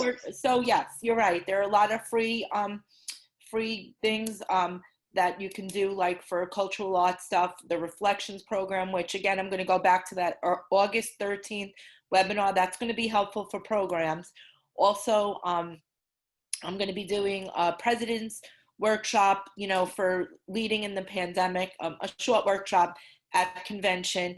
I'll have some fundraising people on there, just a few, just to give an overview of some of the stuff. But there are online fundraising, like just for things that are needed now, like masks, some school supplies, school supply basket. Sharon got the information for that. She'll be giving that. We have to think outside the box. And by all means, if, anyone out there has information that they can share with us, that we can share with other locals, that would be great too. Kathy, if I could this is Rose. Also, those of you that are new and are on Facebook, National PTA has a PTA Leaders page. If you were able to access the back to school kit that they did, or the boot camp, I'm sorry, I'm aging myself here, the boot camp, they gave you information on how to join that PTA Leaders page. There are many threads going on right now of PTAs all over the country that are talking about fundraising outside of the box and ideas that they're sharing. So that is a good resource also to plug into. And like Kathy said, she'll be doing that workshop. She'll have some of those ideas that are shared on that Facebook page in her workshop during our virtual convention. Good. Excellent. And this is why 2 heads and 5 heads are always better than 1. Yeah. Yeah, I would not. And yes, obviously other people are thinking about this. Good news. Okay. Next slide. Okay, so fundraising. In order to carry out your mission statement, obviously PTAs need to raise money, which we just discussed. And I also told you, determine how much money you need, and depending on what you're planning, that's how much money you need to raise, and plan your fundraisers accordingly. You really don't want to fundraise your members to death too. I mean, we've all been there. It's over and over and over again. Try to keep it fresh, change things up, unless there's a fundraiser that's consistently great for you. Again, we're in bizarro times, so this is all probably going to be new to everybody what's going on as far as fundraising goes. Also, what kind of fundraisers you do is definitely determined by your demographics, what your parents can bear. If food fundraisers work best for you, again, who knows? That's probably not happening this year too much, but you stick with what has worked for you in the past. Again, it's being all thrown out the window this year. Okay, next slide. Fundraising and gaming. Okay, so because the IRS recognizes us as nonprofit organizations, New Jersey, the state of New Jersey recognizes us also as nonprofit charitable organizations. And because we're charitable organizations, we're allowed to hold games of chance. So we're allowed to have bingos and 50-50s and raffles and gift auctions, stuff like that.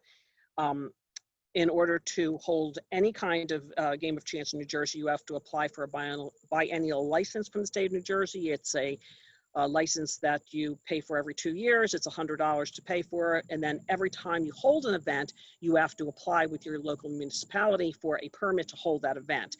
And there's a charge that goes along with that. I don't know if it's across the state the same.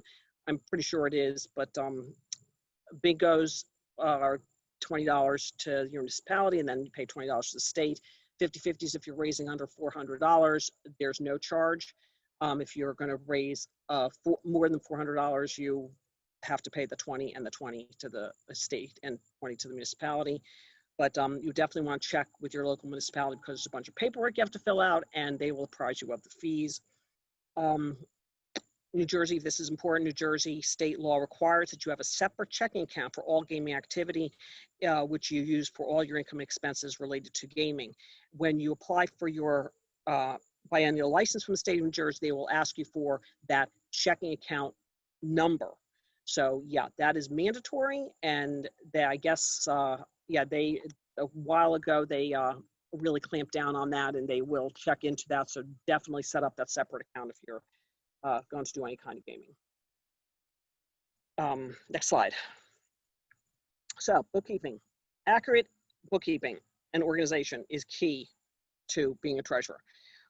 You should always keep a current check register. I know when I say check register to people who are younger than I am these days, they look at me like I have 3 heads because everyone does online banking, but you should have a written accounting of all the income in your checking account and all the expenses. I know everybody's online today, but have that written record also. So a check register can be kept in many forms. A handwritten register works, an Excel spreadsheet. If you're using software, bookkeeping software like QuickBooks, that is fantastic. By the way, QuickBooks you can get, it's usually, I'm going to say a $300 program maybe these days. You can get it for $50 because you are a nonprofit organization. You can get it through TechSoup.org. That's TechSoup.org. And I also, if you're going to get QuickBooks, instead of having it on somebody's, also you can get QuickBooks Online, which you have to pay a monthly fee for. I would suggest the desktop version. I'm familiar with both of them. I like the desktop version better than the online version. For some reason, they're very different. If you're going to get a desktop version, I would suggest buying a laptop, an inexpensive laptop for your PTA treasurer, install QuickBooks on there, and that's hand that off, to the next treasurer. Just keep handing it off to the next treasurer so that your QuickBooks file is always on that one laptop, and pretty much that's going to be the only thing on there. So it just makes it convenient. You should also absolutely reconcile your check register to your bank statement every month. You must reconcile your checkbook to your bank statement every month. I can't say that enough to people. First of all, your bank, if there is an error from your bank on your banking side, and you do not look at your bank statements, I think it's 60 days they give you. After 60 days, you have no recourse. If you find an error, you go back and you find some sort of an error, they're not responsible to reimburse you in any way, shape, or form. So it is imperative that you look at that statement every month because mistakes do happen. But important also, it is to make sure that your check register matches what's going on with your bank. So it is important. This is part of good organizational skills and the key to proper bookkeeping. Also, proper bookkeeping would entail that you have a record of not only, an amount on a line in your check register, but what that expense was for. So I would suggest you're using a check voucher and an income voucher system. I think we have coming up on the next page is a sample of both of those things. So go to the next slide. Okay, so this would be an income voucher, and you would put on here the information, date you received the money, amount you received, who you received the money from, which committee was it, what source of the income. So it's your submitted by Mary Doe, PTA committee, fundraising, fall fundraiser, candles, source of income, PTA committee, fundraiser, source of income, candle sale. So then you record your cash, your checks, your total deposit, and you attach your deposit slip there. Oh, and I should note here that whenever you're receiving cash, it is very important that you have at least 2 people counted. The treasurer does not want to take the responsibility and should not take the responsibility of counting this cash by themselves, because if it were to happen that somebody would say, oh, geez, I thought we brought in $3,000 in cash that day, but you only deposited $1,500 in the bank, you have no recourse whatsoever. You're standing there, even though you may not have done anything wrong and they thought totally wrong about that $3,000 income, but you put $1,500 in the bank, they're all going to be looking at you saying, where'd the other $1,500 go? So definitely have 2 people always count cash. 3 if possible, that would be great. Everybody sign off on the amount so that there is a total understanding of what's going on. So this is to protect everybody involved, protect the PTA funds and to protect the treasurer from suspicion of wrongdoing. Not to sound cynical or anything, but just to protect everybody. Best practice, have at least 2 people count money. That's the income voucher. Go to the next slide. The check request form. All right, so when somebody needs money to pay for something, you're going to fill this out too. Your check number, your check date, the amount, who the check's made to, requested by PTA committee, self-explanatory. This keeps, and you keep these in a binder, you know, all in order. So when it's time for the financial review, you're going to be handing over all of your documents, your vouchers, your income vouchers, your check vouchers, your bank statements, your budget, your check register, so that your audit committee or your financial review committee isn't tearing their hair out trying to organize a mess. You're going to pre-organize everything for them. Next slide. Reconciliation worksheet here is an example for people who don't know how to reconcile a bank statement. Self-explanatory form there. One of these comes with every bank statement that's mailed, any paper statement. I know a lot of people don't get them anymore, but one of those is mailed to you with every paper statement. If you don't get your bank statements mailed, here's a sample. Next slide. Okay, so checkbook procedures. According to your bylaws, your president and your treasurer must sign every check. Your insurance policy also requires you to have 2 signatures on every check.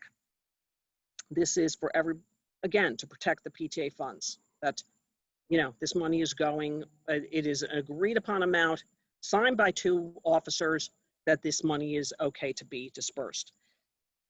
You must also have, according to your bylaws, an emergency 3rd signer on your account. I think our bylaws, I'm pretty sure our bylaws say that that is your secretary. Now, this being said, these signers on the checking account cannot be related to each other by blood or marriage.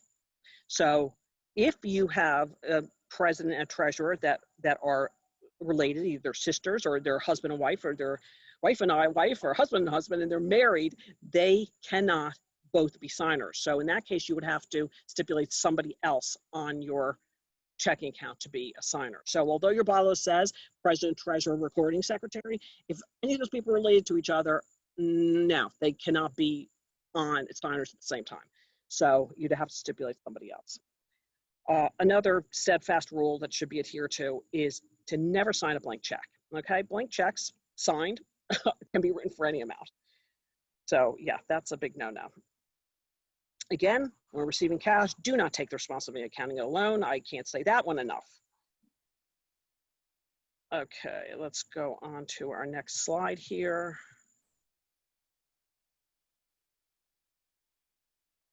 Okay, next slide. Okay, treasurer's reports.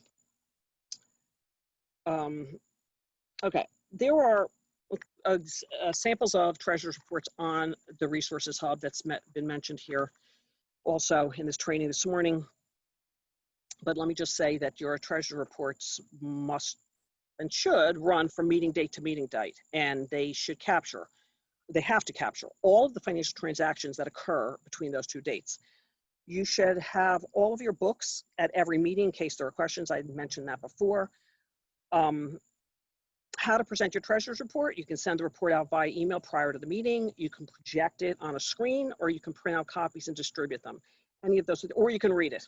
So, you know, any of those ways will suffice, but you must present a treasurer's report at every meeting. That is definitely one of your duties as treasurer.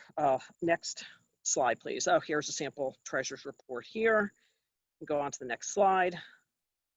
Okay, so that annual financial review that I've mentioned a few times so far used to be called an audit. Now we're calling it a financial review. It must be done by the financial review committee, comprised of 3 members of your PTA. Towards the end of the year, your president will ask for volunteers for this committee to go over the books. Hopefully they're organized, and your financial review committee will not hate you by the end of it. But if they're all organized, they will not. The committee, I said, appointed by your president.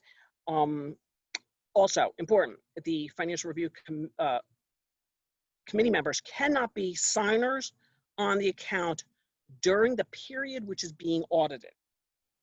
So you're the treasurer. Obviously, you're a signer. You cannot be on the audit or the financial review committee.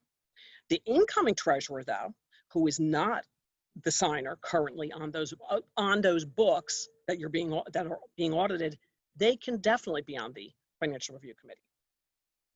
So again, the signers that are on the account during the period being reviewed cannot be on the committee, but anybody else can.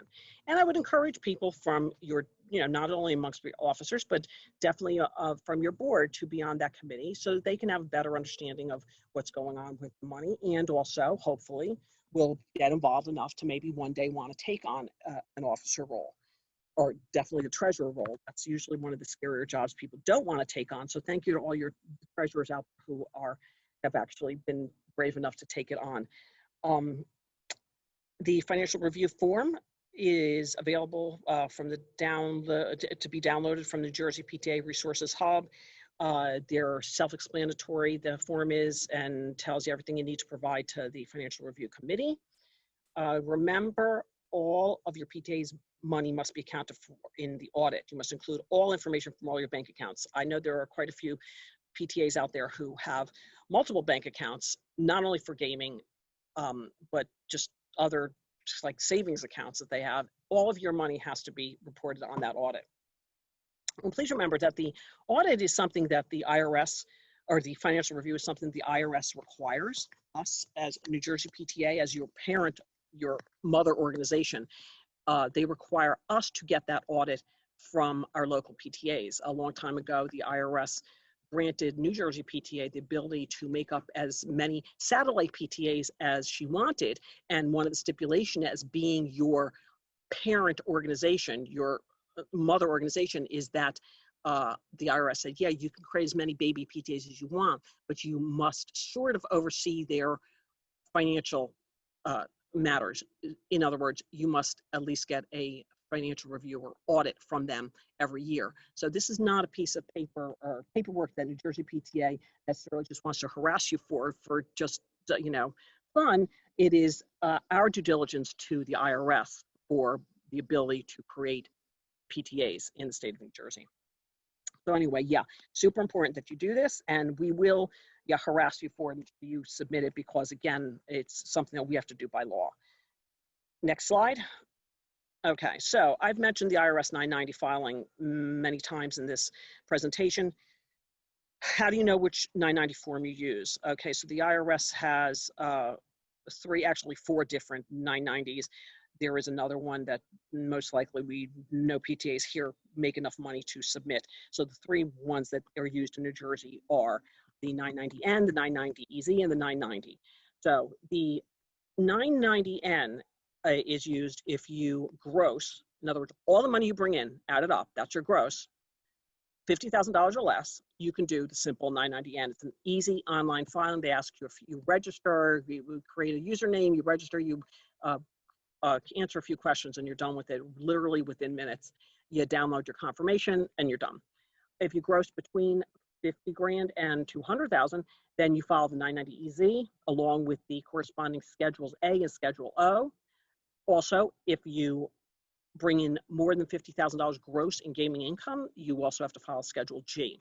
So the 990EZ is a little bit more complicated, but not so complicated that you couldn't do it yourself. I know that a lot of PTAs in New Jersey use accountants, and some pay as little as $150 and some pay as much as $2,000 to an accountant do their 990EZ.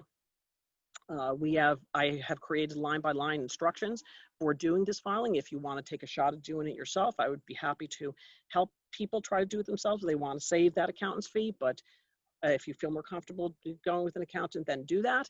But that's it, 990EZ. If you gross between 50 grand and 200 grand, you do that one. If you gross 200,000 to 500,000, you file the 990. It's a longer form than 990EZ, and you also have to follow the same schedules as the 990EZ, the A, the O, and the G if you have gaming over 15 grand. So that's the requirements for the 990 filing. Next slide. Again, okay, so if you grow, and this is we're going to discuss here the New Jersey CRI form, the Charities Registration Renewal Form. If you gross under $10,000, you do not have to be registered with New Jersey Charities. Okay, so again, let me just define what gross means. Gross is the total income you bring in. So it's not what's left over after you pay for your expenses or your programs and whatnot. It is the amount that you bring in. So if you were to take your 12 bank statements for the year, your fiscal year, which by the way is from, begins July 1 and ends June 30th, you add up all the deposits, all the income on your bank statements, that would be your gross number. So if you gross over, if that number comes over $10,000, you have to be registered by law, Jersey Charities registration. However, you can choose to register. If you do, and I don't know why you'd want to do this, but if you do gross under 10,000, you can choose to register. I guess the reason why you might want to register if you gross under 10,000 is you must be registered with Charities registration if you want to get a gaming license. So if you gross under $10,000 and you don't have to by law register with Charities registration, if you go to get a gaming license, you're going to need to be registered with Charities registration. So that might prompt you to do it. Anyway, the majority of our PTAs in New Jersey do gross over 10,000. So yes, they must be registered. Many of our PTAs have been registered for years and for some reason neglected to do their filing. Either that information wasn't passed along from treasurer to treasurer, or somehow that piece of paper, that reminder that comes from the state of New Jersey has gotten lost in your school mail somehow, and you didn't get that prompt. But here I'm telling you that if you're registered, and again, New Jersey PTA office knows if you're registered and what your filing ID is, and also if you are questioning whether you're registered, please call the New Jersey PTA office and we would be happy to help you. If you're registered, you must file annually. So if you're registered, you can file an annual filing online, the CRI, the Charities Registration Renewal Form, and you're going to pay a required fee. If your gross is between $25,000 or less, the fee is $30 to the state of New Jersey. If you gross between $25,000 and $100,000, the fee is $60. And if you gross $100,000 or more, the fee is $100. I think it's either 100 or 150. I forget. Anyway, I don't know if that's right, but regardless, yeah, you have to do these filings. Okay, so lately, Charities registration has, for some reason, not really kept on top of collecting these filings and fees from the state, from our PTAs. And I'm going to say about a year and a half ago or so, I found many PTAs getting letters in the mail from Charities registration saying, hey, you haven't filed for 10 years and you owe us all these back filings and you owe us X amount of dollars for your past fees and your penalty fees. So they are catching up. So this might be something you want to get ahead of and find out whether you owe these back filings and owe these past fees. So again, call the New Jersey PTA office and find out. Unless you were left very detailed and organized books from your previous treasurer that has a copy of your CRI filing or your confirmation for your CRI filing in your records, and you know for sure you're all caught up and up to date, you're good to go. But if you're questioning that in any way, shape, or form, call the New Jersey PTA office and they will be able to help. Next. Okay, so the New Jersey Annual Report. Again, I've mentioned this a few times. This is required only if your PTA is incorporated. Okay, so a long time ago, many PTAs in New Jersey, most of them, I'm going to say during the 70s, incorporated themselves. I don't know why that is, but many of them did. Most of our PTAs are incorporated, but many of them haven't kept up with their annual filing and their annual fee payment to the state of New Jersey. So they have lapsed. My suggestion to that is if you have lapsed and you now owe the state for 10, 15 years of fees and reinstatement fee, and they're telling you owe $800, you really don't need to be incorporated. Don't know why they started this a long time ago, but they did. There are many of you PTAs out there that have been incorporated and still keep up their filing. You can carry on with that, but the ones who owe to get that back, might be a pretty penny for you. Again, New Jersey PTA office can help you with that if you were questioning it. That fee is only $25.50 a year. So if you're not changing your registered agent, which you don't have to do every year. So yeah, if you're keeping up with that, fine. If you want to just let that lapse, I wouldn't be too super concerned about it. Next slide. Okay, here is a list of important contact information for getting information about things that you might have questions about. So if you have questions regarding your IRS group exemption, your determination letter, blah, blah, you would see right next to it the agency and mailing address there, phone and address. That's New Jersey PTA is who you would contact to get information about that. If you need help with your Jersey annual report, contact New Jersey PTA first. Find out if you're incorporated. Like I said, most of our PTAs are. And then your next step would be calling New Jersey Division of Revenue. That's their number and website, and so on down the line. If you need help with your ST5 certificate, your CRI, your gaming license, your IRS form, these are things that you might have questions about. And here is a little one-stop shopping page of places where you can get those questions answered. I did mention down the third one from the bottom here, the discount software from TechSoup.org. That's their website there. If you want to be able to get Microsoft Office Suite, really inexpensive, $30, you can get it there. Being you're a tax-exempt organization, you're entitled to these discounts through TechSoup.org. If you wanted to get a very pro version of Adobe, which I think is about a $600 program, you can get that, I think, for $99. So check out TechSoup.org if you're looking for any new software, see what's available to you. There's much more than this available. What else? Yeah, so that's a self-explanatory page. That's just a help page for you. Next page. Okay, so the treasurer, what you do at the end of the year. At the end of the year, the treasurer must make sure all your books are in order. Hopefully your books have been kept in order all along the way, so you don't have a big job at the end, clean as you go. And keep, you definitely want to have these organized for multiple reasons, just because they should be organized, and certainly to hand over.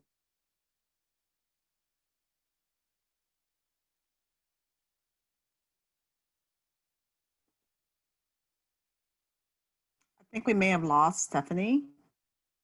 This was actually the end of the last, this was actually the last slide of the presentation. I think okay, after the financial review.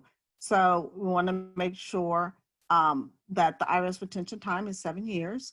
So we want to make sure that we keep all of our financial records. And I know it's a lot for 7 years. Some ideas of where to keep it would be if the school has a place that you can keep it, that would be ideal. If not, then it's normally kept with the treasurer, and it just goes from treasurer to treasurer. And as you can see listed, these are the financial records that you should always have on file. Just because we're running a little late in time, we're going to go ahead and move on to the secretary's workshop.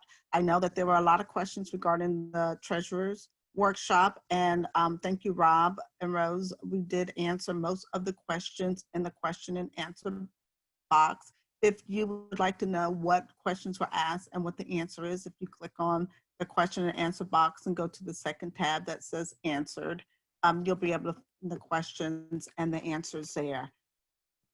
Ginger, are you ready? I'm ready. Thank you. Okay. Hello, everyone. Okay. The duties of the secretary is to attend trainings.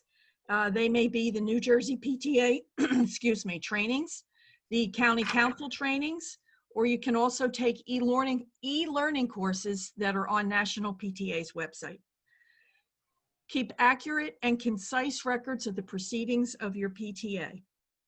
And that would be obviously through your minutes. Prepare the minutes, oh my goodness, of the executive committee, the board of directors, general membership meetings that are to be approved.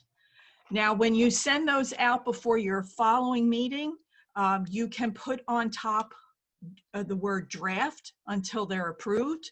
And also, I would suggest, especially in in-person meetings, that you bring a few extra copies for those who do not download them. Create and send meeting notices. That can be done by your secretary. If you have a corresponding secretary, she may be able to do that as well. All depends. Apparently we don't have corresponding secretaries in all locals. And also write letters authorized by both the board of directors and your general membership. And that again can be done by your corresponding secretary. Next page. What to bring to every meeting: your local PTA bylaws, the minutes from past meetings, a red pen or pencil for corrections, membership lists from Member Hub, and the updated one you want, and paper for ballots, or you can also bring index cards for ballots. That's when you want to take, you're going to be bringing that because you may have to take a vote on a motion that's put forward, and that motion may be done by ballot and not by voice. So you will need to have that ready should that occur. You can also write your minutes on paper. You can also bring a laptop and do it there, or you can also use an electronic tablet. So there are the options for doing your minutes. What are your minutes? Next slide. The minutes are a legal document recording of what was done at the meeting, not what was said. So you don't want to do all the, she stood up, she made a motion, she was talking, she got up, she asked a question, sat down. Or he, I shouldn't say just she. They should never reflect the opinion of the secretary on anything said or done at the meeting. I always sort of make it a little funny, but you don't want to say, oh my God, she was dressed in this god-awful skirt, and then she decided to make a motion, and I don't understand why. Don't do all that. You just want to do what was said, not any opinion of yours. Okay, next slide. You also want, what goes in the minutes is the name of your PTA, the type of meeting, which is a general membership, whether a board of directors or a committee. You want the date, the time, and the place of the meeting. You want the name and title of your presiding officer. Have an attendance list. Everyone usually has a sign-in list at the meetings. And you want the previous meeting minutes. Next page. You want the treasurer's financial report attached to your minutes, board of directors and officer reports. Sometimes they will send a report ahead of time. You want that. Other times you will have to just type it into the minutes yourself. Any motions, name of the person making the motion and the result of the vote, time of the adjournment, and then at the bottom, after they're approved, you will have your signature of the secretary and date they were approved. Next. What if there's changes in the minutes? In this particular page here, as you see, Susie is circled. It says Susie King moved the Garden State PTA purchase of a new microphone for use at PTA meetings using excess funds from the fall fundraiser. Susie could have been Sarah, so you circle Susie. You would write in Sarah in red so that the changes would be seen. If you are doing this on your computer, suggestion would be to just, when you type the change, you can either put it in bold and put it in red. This way they'll know that was in a correction. Okay, I think that's pretty much it.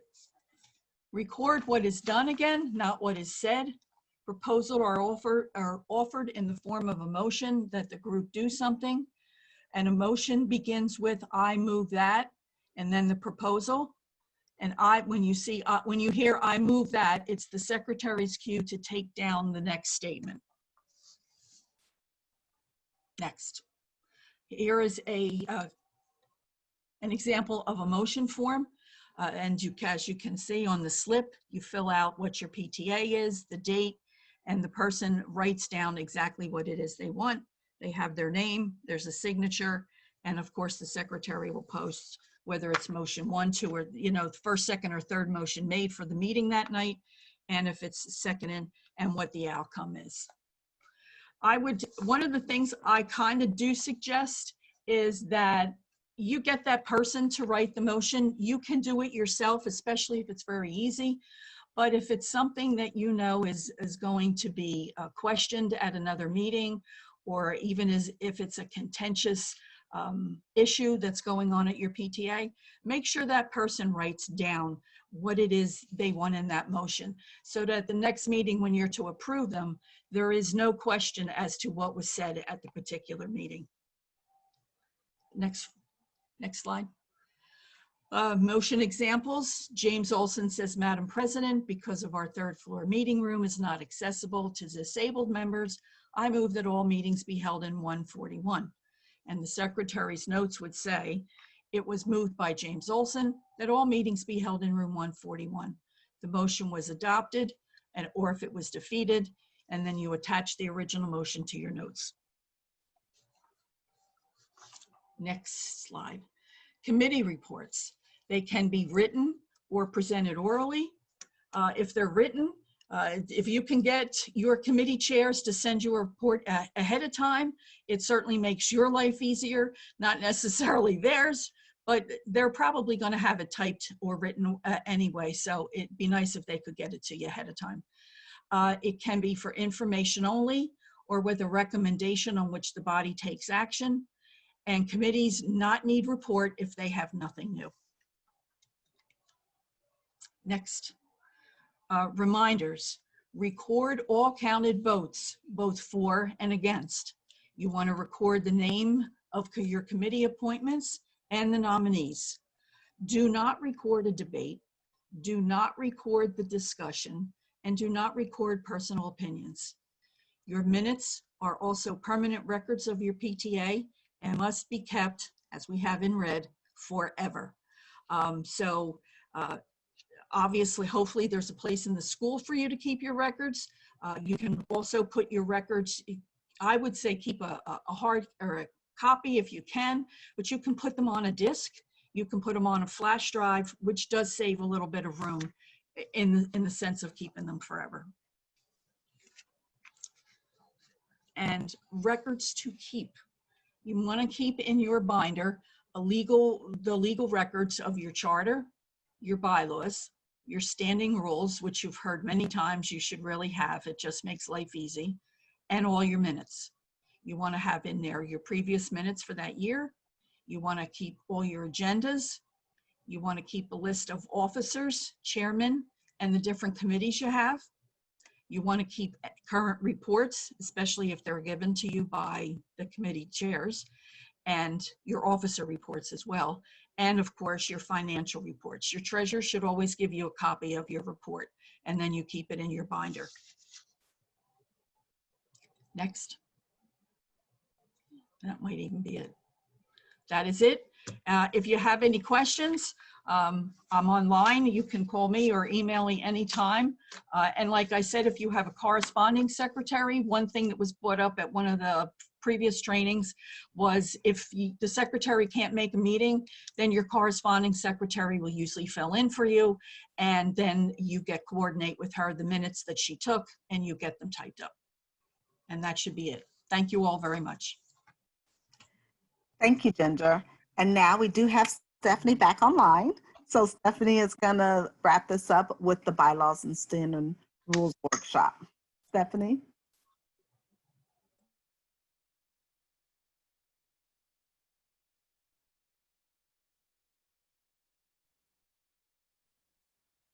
Stephanie, you're muted.